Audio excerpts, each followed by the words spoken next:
for part. Oh God, it's the thing. Is that the camera? What are you doing here? Oh yeah, you're here for part 2 to Teaching Overseas, the China edition. Let's go inside and talk about it. World opening.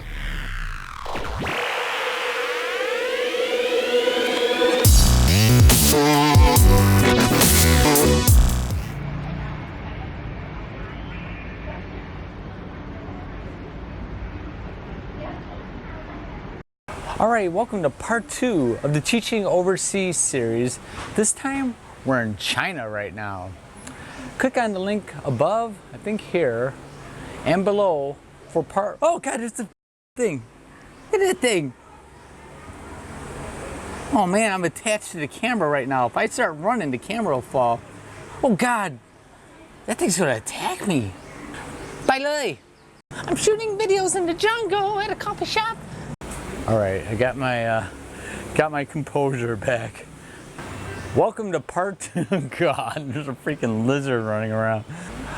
Welcome to part 2 of my Teaching Overseas series. This time we're in China. Click on the link above, I think it's up here, and below for part 1. But you know what? Part 2 stands on its own, so I think you'll figure out what's going on. As I mentioned in part 1 of the video, I was dead set on heading out to China. 3 months teaching and living, and 1 month just traveling around. Throughout the video, I'll show some still pictures of the time I spent there. Unfortunately, I don't have access to all of them. They're somewhere in storage unit back in the USA, but I have some online, so I'll post some stills from that time.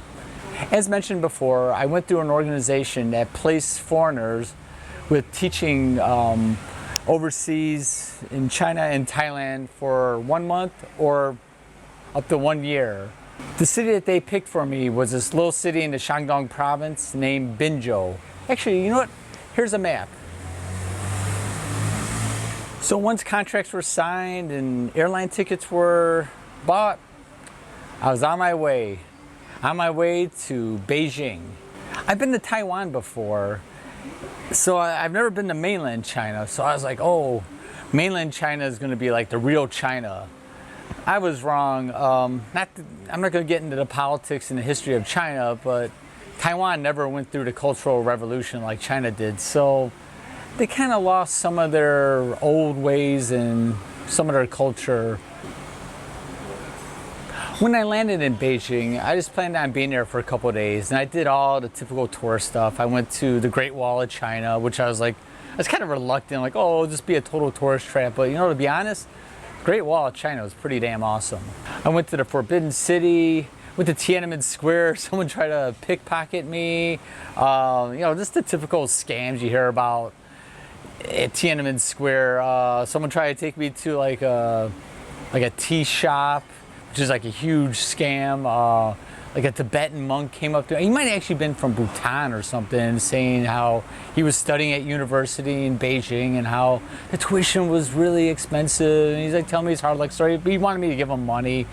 Someone invited me to the art show, which I actually ended up going to. I didn't buy anything. I just looked around like, oh yeah, cool. Yeah, let me think about it. I'll come back later type thing. This stuff is covered way better by Serpent ZA and Sea Milk. And they have this great channel called ADV China. They cover all this stuff way better than I'm going to even come close to on this video. I spent 3 or 4 days in Beijing. You know, it's an okay city, a big city. I'm not really into big cities. That's why I like Chiang Mai. I'm not really big on Bangkok. But you know, it was cool, saw the sights. But I was ready to head out to Binzhou. This is, you know, 2005. In 2005, the internet isn't what it is today, so I couldn't find like a lot of pictures, a lot of information on this city, so I wanted to go there and see for myself what I was in for. So I booked a one-way ticket to Jinan, which is like a 2-hour drive from Binzhou. You know, actually, let me show you like where I landed in like the route to Binzhou. So after I landed in Jinan, I was supposed to get picked up by someone that's going to take me to Binzhou and set me up with like just like a hotel room, and then the next day I was going to go to my apartment in Binzhou. So when I came out of like the luggage area, there's like all these people, all these taxi drivers trying to get me in their taxi and stuff. And I was supposed to look out for a sign that had my name on it. Didn't see anything actually, except for one sign. I can't even remember what it said, but it didn't have my name, but it was the only sign that was in English. So I went up to those guys and through like a English to Chinese dictionary, I was able to figure out that these were the gentlemen here to take me to my destination, Binzhou. So we loaded up my luggage in an old Volkswagen. We were on our way down a dusty road on our way to Binzhou, and it was late in the evening, so it was pitch black out. So the only light that there was from the headlights, speeding trucks. As we went down this crazy dark road, exceeding the speed limit on a road that probably didn't even have a speed limit. I remember as we were driving along, I smelled something kind of weird, like an oil smell, like an oil burning or something. And I see in the distance, we're going through like an oil field, and on both sides of the car, in the total pitch black darkness, is like these fires, these oil fires happening as we're driving by both sides of me, and I'm like, where am I right now?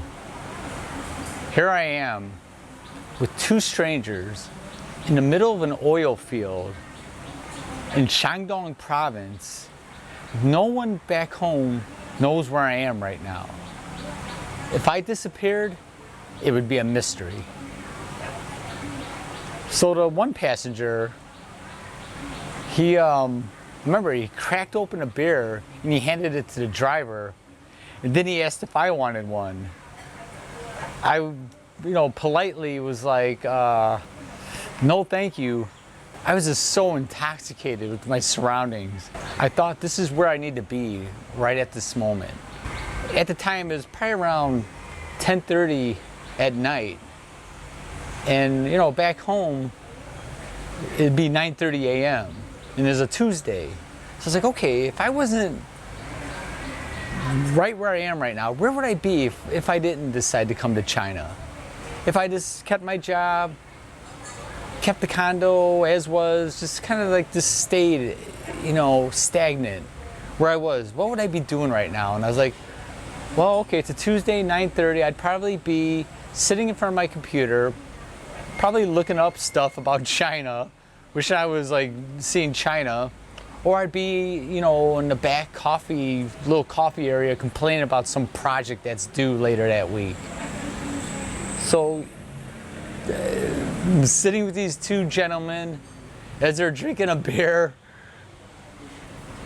everything's okay, everything makes sense right now. It kind of made me think of that story of from part one of the series when I was like 8 years old. I remember I got off at the wrong bus stop. I kind of felt like, not that I was at the wrong place, but I was like, I kind of went off script being with these guys in this car, but this time I couldn't call home. I couldn't have my mom or dad or my friends. No one can bail me out right now. If something went down, it's up to me. It's up to me to make it right, or make it as right as possible. So we reached the hotel. I was met by Mr. Mann, who was the owner of the English school I was going to teach at. Actually, here's a picture. That's him and his son, who I nicknamed Mr. Boy, which I'll discuss later. So I thanked Mr. Mann for the opportunity, just being all professional. Thank you, Mr. Mann, for the opportunity to teach at your school. You won't be disappointed. The guy didn't understand one word of English, and I spoke 3 broken words in Mandarin Chinese. So I gave him a bottle of white California wine, bowed a little bit and said, "Xie xie." And he understood that, and he smiled, and he's like, I think he probably said, "Mei guan qi," which means no problem. I was tired and pretty jet lagged, but I was pretty excited. I was like, okay, I have to get some sleep. So I unpacked as much as possible, got ready for bed, but woke up way too early the next day. So the next morning I looked out my window to a smog-filled Chinese city. You saw factories, office buildings, shops and all that stuff. And Chinese people taking their kids to school and going to work and People just setting up for the day. It was pretty exciting. Actually, a few years after I left this city, Binzhou, there was a recall on some American pet food. And because in the rice protein concentrate, there was like plastic and fertilizer in it. Well, long story short, the materials that were contaminated came from the city, Binzhou, from a factory there. So the city I was in was famous. So a couple hours after I woke up, Mr. Mann came, the owner, came with the manager of the school named Roy, who spoke English well. He lived and worked in England for a couple years. They took me to my new apartment, which was probably a couple miles from the hotel. It was like an older building, but actually it wasn't an older building. What I soon discovered in China is that they don't make things, well, at least back then, they didn't make things very well. So they would build something, it would look great for like a couple months, then 6-7 months later, things started falling apart. So this building might have been like 8 months old, but it did not look 8 months old. So before we got to the apartment, we loaded up my luggage into another older Volkswagen car, which older Volkswagens seem to be pretty popular in this city. They took me to the new apartment, and I think I was on the 3rd or 4th floor, no elevator. So Roy, he's like this thin Chinese man, picked up my huge suitcase, no problem, carried it up on his back. So Roy said I'll be staying with a couple of women, older, lovely woman from Australia, and a younger girl from the US who just graduated university. So I'm like, hey, I have no problem staying with 2 women as long as they have no problem staying with me. I'll, of course, behave myself. So they left me alone to unpack and, you know, just get settled in. And, you know, I did as much as I could, and I was like, I want to lay down. I'm pretty beat. So I was like laying there, and all of a sudden I heard something from outside, like my apartment. I heard Roy speaking to like a girl with like an American accent, saying how she wasn't Chinese, she was American. And he was like, no, you're Chinese, you're not American. She's like, no, this is my first time in China. I don't even speak Chinese. So it's just kind of a weird conversation. Well, all of a sudden I hear the door open, and Roy comes walking in with this, I think she's like mid-20s, American girl, but she had Chinese parents. But she had this 100% like American accent. She's from North Carolina. So they stood there and they kind of went back and forth, and finally Roy understood that, okay, people can be born in the United States but have parents from China, still making them, you know, like an American citizen. So once the Chinese bosses were reassured that she was American, in fact, not Chinese, you know, they left her to unpack and get settled in and whatnot. So I spoke to this girl for around 30 to 45 minutes, got to know each other, had some things in common, some things not in common, but I think it was going to be no problem, the living situation. So the older Australian woman came.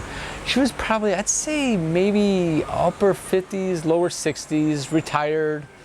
She's been in China for 6 months, and she's going to head out back to Australia in a couple of weeks. So I was her replacement. Here's a picture of myself, maybe my first or second day living at this apartment with some of the other teachers and some Chinese staff members at the school I was working at. You know what, that's enough for today. I'll leave the rest of China for part 3 of this series, and then I'll end it with my time teaching in Chiang Mai, Thailand. If you're currently a teacher abroad or working abroad or thinking about coming over, teaching China, Japan, Thailand, Korea, wherever, I'd love to hear your stories or hear your comments about this video, or if I missed something. If you're not subscribed and like content like this, please subscribe. Click that bell to get future updates on new content. And if you find this video helpful, please click that like button. If you don't find it helpful, click the dislike button twice. Really send a message. And always remember, no matter who you are or where you are, peace.